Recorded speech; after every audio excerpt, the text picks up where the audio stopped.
Ready to install 4 or 5-point harnesses in your side-by-side but not ready to install new seats? Side-by-Side UTV Parts has the interim covered with Basic Offroad's harness pass-through bezels. The bezels are an economical, simple to install alternative to new suspension seats. We'll show you how to install the bezels in a pair of RZR XP seats using 2 different methods, so those without the same style RZR seats will be able to install them in just about any stock side-by-side seat. Installation takes a few hand tools and about 10 to 15 minutes per seat. We start with a paper template that we've cut out and folded. And since we're going to drill the edges on the first seat, we left the center cut out in place. The template is lined up with the center point of the Polaris star on the back of the seat. For other models, the ideal placement is at the bottom of the headrest. The template is taped in place so that we can mark the centers of the 2 holes that will be drilled.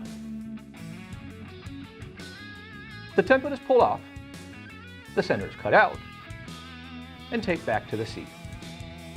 A razor blade is used to score the cutout onto the plastic seat back, and the template is pulled off. A pilot hole is drilled at both sides, using caution not to drill too deeply. Then a unibit or step bit is used to open up the hole to about 1 inch in diameter, lining up the hole to the edges of the scored line. The plastic shavings are cleaned up, then the blade is pressed through the seat back and rocked back and forth to cut through the plastic. With both sides cut from hole to hole, the center is pressed in and pulled out. And the bezel is test fit. We can see we need to open up the cutout on either side, which we do with the unibit. And the bezel snaps into place with a bit of pressure.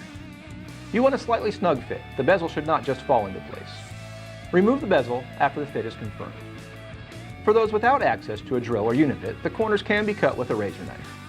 Score the trace pattern as deeply as possible. Press the blade through the corners, and press the plastic in to snap the edge. We can see we need to open up the cutout on either side. The razor can be used to trim the opening larger as needed to fit the bezel.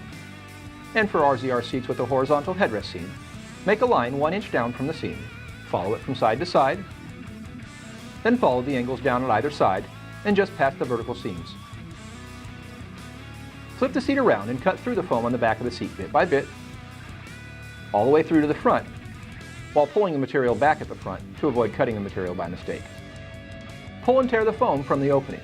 Use caution, don't pull too much of the foam from areas that aren't completely cut through. For seats without the headrest seam at the front, carefully cut through the opening in the seat back. Slice the foam gradually, extending the razor blade to get through the foam. Use caution to not cut through the material at the front of the seat just yet. And as the cut gets deeper, and continue to cut through the foam. Pull the loose foam out and continue cutting and removing the foam until the opening of the foam is roughly the same as the seat cutout and the material at the front of the seat is visible. Now the seat material can be cut with the razor through the opening at the rear of the seat. The material is cut following the center of the opening to the edges of the opening from side to side. Clean up the seat back and front and slide a bezel into place at the rear of the seat. Then fit a bezel into the seat cutout at the front. Stretch the material as opposed to cutting the larger opening. Like the rear, a snug fit is preferred. Cut the seat material opening wider only if absolutely necessary. Align the front and rear bezels, and remove any excess foam. After making sure the bezels are lined up, press them together until you hear or feel them click together. And with that, the installation is complete, and now your belts can now be installed comfortably through your stock seats.